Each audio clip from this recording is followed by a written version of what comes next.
Paul Sweeney, it now appears that this change in administration was actually taken under a Labour government, not a Conservative one. Well, Don Butler's point of information just earlier today, after Prime Minister's questions, clarified that actually the decision was taken under Theresa May's administration as Home Secretary in 2010. So, in fact, her efforts to deflect from a legacy, a toxic legacy, as our time as Home Secretary, creating a hostile atmosphere for immigrants in this country, has backfired spectacularly, and it raises questions about the Prime Minister's integrity. OK, are you saying then that the Prime Minister lied to the House of Commons when she said that the policy decision was taken in 2009? Are you saying that the Prime Minister lied to the House of Commons? We have called for the Prime Minister to come back and correct the record in the House of Commons, and we hope that she does so at the earliest opportunity. Actually, is there a point there, Paul Sweeney, that the Home Office is too big a department and it can't cope with everything it's got to? It's almost like a catch-all department for Whitehall. Well, it's a very good point, and I think it's something we ought to look at in the long term, the governance of this country and how efficient it can be, and that's why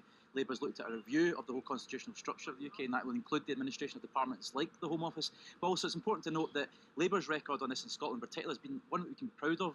Scotland's population was declining under Jack McConnell's leadership, and it was the Fresh Talent initiative that Jack McConnell introduced with the partnership of the Liberal Democrats and the coalition that reversed Scotland's population decline, his historic population decline. That's why today Scotland has a growing population, because we changed the narrative on immigration in Scotland, and that was a great achievement for the progressive parties in Scotland. Paul Sweeney, if it does come to a vote and the Lords decide that they want a customs union, when it comes back to the House of Commons, will Labour support that? Well, absolutely, because it's Labour's amendment that's been voted on in the House of Lords, and it's a Labour-backed initiative.